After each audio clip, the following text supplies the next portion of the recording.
ஆண்டவர் தம்முடைய பிள்ளைகளை தூக்கி தாங்கி குறைவொன்றும் இல்லாத ஒரு வாழ்க்கை ஆண்டவர் தருவார். இன்றைய பிரசங்கம் நம்முடைய வாழ்க்கைக்கு ஏற்ற ஒரு விசேஷமான ஒரு பிரசங்கம். ஜெபத்தோடு கேட்கும்படி அன்பாக நான் கேட்டுக்கொள்கிறேன். கிரேக்கர்கள் ஒன்றை சொல்லுவார்கள், என்னவென்றால், உலகத்தில் ஞானி யார்? ஒரு மனிதன் ஞானி என்று ஏற்றுக்கொள்ள வேண்டும் என்றால், நாங்கள் ஏற்றுக்கொள்ள வேண்டும் என்றால், அந்த மனிதன் 3 காரியங்களுக்கு உத்தரவு சொல்ல வேண்டும். 3 கேள்விகள், அந்த 3 கேள்விக்கும் பதில். அந்த 3 கேள்வியில முதல் கேள்வி என்னவென்றால், நீங்கள் எங்கே இருந்து வந்திருக்கிறீர்கள்? Where are you from? 2வது கேள்வி என்னவென்றால், நீங்கள் இங்கே என்ன செய்து கொண்டிருக்கிறீர்கள்? What are you doing here? 3வது கேள்வி என்னவென்றால், நீங்கள் எங்கே போய் கொண்டிருக்கிறீர்கள்? எங்கே போக போகிறீர்கள்? Where are you going? மேலோட்டமாக இந்த காரியங்களுக்கு நீங்கள் பதில் சொல்லிவிடலாம். ஆனால் உள்ளத்தின் ஆழத்திலே இந்த கேள்விகளுக்கு, இன்றைக்கு உலகத்தின் மக்களுக்கு இந்த 3 கேள்விக்கும் விடை தெரிவதாக இல்லை. இந்த 3 கேள்விக்கும் நீங்கள் நன்றாக உண்மையானபடி உத்தரவு செல்ல வேண்டும் என்றால், இந்த வேத புத்தகத்தை தவிர வேறு எந்த புத்தகமும் அந்த கேள்வி 3க்கும் விடை சொல்ல முடியாது. எதற்காக இங்கே வந்திருக்கிறோம்? உண்ணவும் உடுக்கவுமா? பிள்ளைகளை பெற்றெடுத்து வளர்க்க இதுக்காகத்தானே ஆண்டவர் நம்ம இங்கே வைத்திருக்கிறார். எங்கே போக போகிறோம்? அநேகருக்கு அது தெரியாது. கர்த்தருக்குள் பிரியமானவர்களே, ஆகவே மனிதன் இந்த உலகத்தில் வாழ்வதும் அவன் இருப்பதும் ஒரு புதிராக இருக்கிறது. திருமறை இந்த மனிதனை பற்றி ஏராளமான இடங்களிலே பேசுகின்றன. மனிதனை பல்வேறு காரியத்திற்கு ஒப்பிட்டு பேசுகிறது. மனிதன் மண் என்று அங்கு ஆண்டவர் சொன்னார். அநேக இடங்களிலே வேதத்தில் மனிதன் மண்ணாய் இருக்கிறான், மண்ணான மனிதன் என்றெல்லாம் வேதத்திலே அங்கு பேசுகிறது. ஏசாயா 40ஆம் அதிகாரம் அங்கு 6, 7, 8வது வசனத்தை நான் வாசிக்கிறேன். ஏசாயா 40:6, பின்னும் கூப்பிட்டு சொல் என்ற ஒரு சத்தம் உண்டாயிற்று. என்னத்தை கூப்பிட்டு சொல்வேன் என்றேன். அதற்கு மாமிசமெல்லாம் புல்லை போலவும் அதன் மேன்மையெல்லாம் வெளியின் புஷ்பத்தை போலவும் இருக்கிறது. அப்படியானால் மாமிசமெல்லாம் புல்லை போலவும், மனிதர்களை இங்கு ஆண்டவர் புல்லுக்கு ஒப்பிட்டு பேசுகிறார். பரலோகத்திலிருந்து கூப்பிட்டு சொல். அப்படியானால் ஆண்டவரே, நான் என்னத்தை கூப்பிட்டு சொல்லட்டும்? என்ன சொல்ல வேண்டும் என்றால், மனிதர்களாகி நீங்கள் யாவரும் புல்லுக்கு ஒப்பாக இருக்கிறீர்கள்.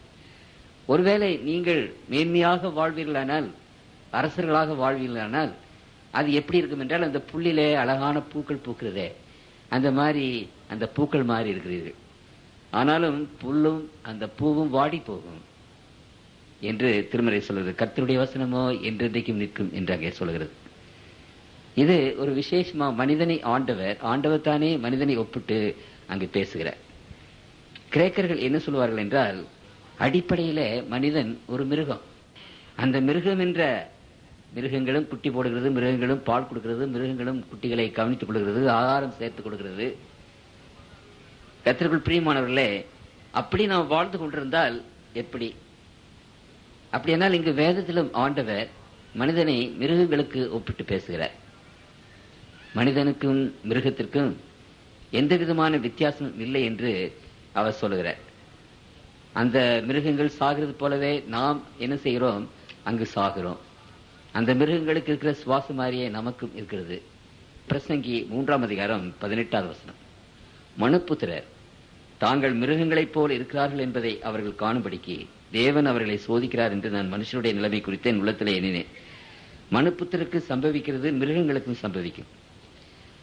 அவர்களுக்கும் இவைகளுக்கும் ஏக சம்பவம் உண்டு. இவைகள் சாகிறது போலவே அவர்களும் சாகிறார்கள்.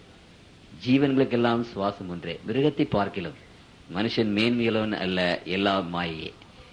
அப்படியானால் மனுஷனை மிருகத்திற்கு ஒப்பிட்டு இங்கு பேசப்படுகிறது. இப்படியே திருமறையிலே நீங்கள் பார்ப்பீர்களானால், மனிதனை ஆண்டவர் நிழலுக்கு ஒப்பிட்டு பேசுகிறார். மனிதனை ஆவிக்கு ஒப்பிட்டு பேசுகிறார். புகை போல புகைந்து போகிறான் என்று பேசுகிறார். இப்படி அநேக காரியங்களை குறித்து வேதத்தில் நாம் வாசிக்கிறோம். ஆனால் மனிதனை ஆண்டவர் இப்படியெல்லாம் ஒப்பிட்டு பேசும்போது, மனிதனை இன்னொரு காரியத்திற்கு அதிகமாக ஒப்பிட்டு பேசுகிறார். இந்த ஒப்புதல், அதாவது இப்பொழுது இருக்கிற அந்த பேரபிள், அந்த உவமை மனிதனுக்கு மிகவும் பொருத்தமான ஒரு உவமை. இந்த உவமையிலே மனிதன் ஏராளமான காரியங்களை மனிதன் உணர வேண்டும் என்று ஆண்டவர் வைத்திருக்கிறார். அந்த 23வது சங்கீதத்திலே நாம் என்ன வாசிக்கிறோம் என்றால், கர்த்தரின் மேய்ப்பராயிருக்கிறார், நான் தாழ்ச்சி அடையேன். இந்த சங்கீதம் கர்த்தருக்குள் பிரியமானவர்களே, இந்த வேதத்தில் காணப்படுகிற மகா உன்னதமான ஒரு கருத்தடங்கிய ஒரு பாடல். இந்த பாடலை யுகாயுகமாக தேவனுடைய பிள்ளைகள் பாடி தங்களுடைய சோதனைகளிலே வெற்றி பெற்றிருக்கிறார்கள். தங்களுடைய கஷ்டங்களிலே துன்பங்களிலே ஆறுதல் அடைந்திருக்கிறார்கள். மரண பள்ளத்தாக்கிலே நடக்கிறவர்கள் கூட தேறுதலும் ஆறுதலும் சந்தோஷமும் நம்பிக்கையும் அடைந்திருக்கிறார்கள். இந்த 23வது சங்கீதம் ஒரு விசேஷமான ஒரு சங்கீதம். நாம் அதை படிக்க வேண்டும், அதிகமாக ஆராய்ச்சி செய்ய வேண்டும். நம்முடைய பிள்ளைகளுக்கும் அதை அதிகமாக மனப்பாடம் செய்ய சொல்லி பிள்ளைகளுக்கும் அடிக்கடி நாம் சொல்லிக் கொடுக்க வேண்டும். நான் வெளிநாட்டிலே படித்த போது இந்த 23வது சங்கீதத்தை பற்றி ஆங்கிலத்தில் அந்த வெளிநாட்டு மக்கள் எவ்வளவு அழகாக பாடுகிறார்கள். அந்த பாட்டு இன்னமும் மறக்கவில்லை. அந்த கேசட்டை ஒருவேளை நான் கொண்டு வந்திருந்தால் நன்றாயிருக்கும் என்று நான் நினைக்கிறேன். அவ்வளவு அழகாக அந்த பாட்டை பாடுகிறார்கள். பிரமாண்டமான இனிமையான பாட்டு. அந்த பாட்டை வாழ்நாள் முழுவதும் நீங்கள் பாடிக்கொண்டே இருக்கலாம். கர்த்தருக்குள் பிரியமானவர்களே, அப்படிப்பட்ட ஒரு கீதம், இந்த 23வது சங்கீதத்தின் கீதத்தை கர்த்தருடைய பிள்ளைகள் எப்பொழுதும் தங்களுடைய உள்ளத்திலே வைத்து அதை தியானம் பண்ணுவர்களாக நாம் இருக்க வேண்டும். ஆண்டவர் அதை விசேஷ விதமாக விரும்புகிறார். கர்த்தரின் மேய்ப்பராய் இருக்கிறார். 23வது சங்கீதத்தில் மாத்திரமல்ல, இந்த வேதத்தின் அநேக இடங்களிலே கர்த்தர் நம்முடைய மேய்ப்பராய் இருக்கிறார் என்ற ஒரு கருத்து அங்கு சொல்லப்படுகிறது. அநேக இடங்களிலே நாம் வேதத்திலே அதை நாம் வாசிக்கிறோம். கர்த்தர் நம்முடைய மேய்ப்பராயிருந்து ஆடுகளை மேய்க்கிறது போல நம்மை மேய்த்து, ஆடுகளுக்கு உணவூட்டுகிறது போல நமக்கு உணவூட்டி, ஆடுகளை காப்பாற்றுவது போல அங்கு நம்மை ஆண்டவர் காப்பாற்றி, இப்படிப்பட்ட இந்த காரியங்களை குறித்து வேதம் அநேக இடங்களிலே அங்கு பேசுகிறது. கடைசியாக அந்த ஆண்டவராக இயேசு கிறிஸ்து வரும்போது 1 பேதுருவின் புத்தகத்திலே அந்த ஆண்டவரை பற்றி என்ன எழுதப்படுகிறது என்றால், பிரதான மேய்ப்பனாக இயேசு இந்த உலகத்திற்கு திரும்ப வரப்போகிறார் என்று அங்கு எழுதப்பட்டிருக்கிறது. அப்படியானால் கர்த்தருக்குள் பிரியமான தேவனுடைய பிள்ளைகளே, கர்த்தர் நம்முடைய மேய்ப்பராய் இருக்கிறார். அதை பற்றி இன்றைக்கு நான் பேசப் போவதில்லை. இந்த 23வது சங்கீதத்தை குறித்து எத்தனையோ வால்யூமாக நாம் எழுதலாம். எத்தனையோ பிரசங்கங்களை அங்கே நாம் படிக்கலாம். அதில் ஒன்றை மாத்திரம் இன்றைக்கு நான் உங்கள் மத்தியில் வைக்கப் போகிறேன். ஆண்டவர் மனிதனை ஆடுகளுக்கு ஒப்பிட்டு பேசுகிறார். ஏன் என்பதை இன்றைக்கு உங்கள் மத்தியில் நான் வைக்கப் போகிறேன். மனிதனை ஆண்டவர் ஆடுகளுக்கு ஒப்பிட்டு பேசுகிறார். மண்ணுக்கு ஒப்பிட்டு பேசினார், புல்லுக்கு ஒப்பிட்டு பேசினார், பூவுக்கு ஒப்பிட்டு பேசினார், நிழலுக்கு ஒப்பிட்டு பேசினார், புகைக்கு ஒப்பிட்டு பேசினார். இப்படி எத்தனையோ காரியங்களுக்கு, மிருகத்திற்கு ஒப்பிட்டு பேசினார். ஆனால் இந்த சங்கீதத்தில் மனிதனை ஆண்டவரே நம்முடைய மேய்ப்பர் என்றும் நாம் அவருடைய ஆடுகள் என்றும் அங்கே பேசுகிறதை நாம் விசேஷ விதமாக அங்கு நாம் பார்க்கிறோம். 100வது சங்கீதத்தில் நான் அங்கே வாசிக்கிறேன். 3வது வசனம், 100வது சங்கீதம் 3வது வசனம், கர்த்தரே தேவன் என்று அறியுங்கள், நாம் அல்ல, அவரே நம்மை உண்டாக்கினார், நாம் அவர் ஜனங்களும் அவர் மேய்ச்சலின் ஆடுகளுமாயிருக்கிறோம். நம்மை ஆடுகள் என்று ஆண்டவர் அங்கு சொல்லுகிறார். இங்கே 95வது சங்கீதம் 7வது வசனத்திலே நான் வாசிக்கிறேன். 7வது வசனம், அவர் நம்முடைய தேவன், நாம் அவர் மேய்ச்சலின் ஜனங்களும் அவர் கைக்குள்ளான ஆடுகளுமாமே. இப்படி வேதத்தில் அநேக இடங்களிலே எழுதப்பட்டிருக்கின்றன. சங்கீதமானாலும் சரி, வேறு புத்தகங்களானாலும் சரி. உதாரணமாக எசேக்கியேல் 34ஆம் அதிகாரம் 31வது வசனத்தில் ஆண்டவர் சொல்லுகிறார், என் மந்தையும் என் மேய்ச்சலின் ஆடுகளுமாகிய நீங்கள் மனுஷர். திருமறை அநேக இடங்களிலே நம்மை ஆடுகளுக்கு ஒப்பிட்டு பேசுகிறது. அப்படியானால் நாம் ஆடுகளைப் போல் இருக்கிறோமா? ஏன் ஆண்டவர் நம்மை ஆடுகளுக்கு ஒப்பிட்டு பேசினார்? இந்த ஆடுகளுக்கு ஒப்பிட்டு பேசினதிலே ஆண்டவர் அநேக விதமான ரகசியங்களை வைத்திருக்கிறார். கிறிஸ்தவ வாழ்வுக்கு ஈடேற்றம், கிறிஸ்தவ வாழ்வு நன்றாக மகிழ்ச்சியாக இருக்க வேண்டும் என்றால் இந்த ஆடுகள் என்பதை நாம் அறிந்தவர்களாக இருக்க வேண்டும். நாம் எல்லோரும் அவருடைய ஆடுகள். அதை நாம் புரிந்தவர்களாக இருக்க வேண்டும். நான் இந்த ஆடுகளை பற்றி அதிகமாக ஆராய்ச்சி செய்திருக்கிறேன். எங்கள் ஊரிலே நாங்கள் எல்லாரும் விவசாயிகள். நான் ஒரு சிறு கிராமத்திலே பிறந்தவன். எங்கள் ஊரிலே எல்லோருமே என்ன செய்தார்கள் என்றால் விவசாயம் செய்தார்கள். ஆடுகளை அங்கு வைத்திருந்தார்கள். என்னுடைய தாத்தாவுக்கு ஒரு 2000 ஆடுகள் இருந்தது. அந்த ஆடுகளை நாங்கள் மலைக்கு ஓட்டி கொண்டு போய் மேய்ப்பது வழக்கம். பள்ளிக்கூட நேரங்கள் தவிர ஹாஸ்டல்லே படித்து வீட்டுக்கு வரும்போதெல்லாம் அந்த ஆடுகளுக்கு பின்னாக நாங்கள் போவது வழக்கம். 10 நாள் 15 நாள் ஒரு மாதம் அந்த மலைகளிலே தங்கி ஆடுகளை மேய்ப்பது வழக்கம். ஆகவே இந்த ஆடுகளை பற்றி நான் நன்றாக அறிந்திருக்கிறேன். என்னுடைய தகப்பனார் சற்று செல்வம் உடையவர். ஆகவே பிள்ளைகளை ஆடு மேய்ப்பதற்கோ காட்டு வேலைக்கோ அனுப்ப மாட்டார்.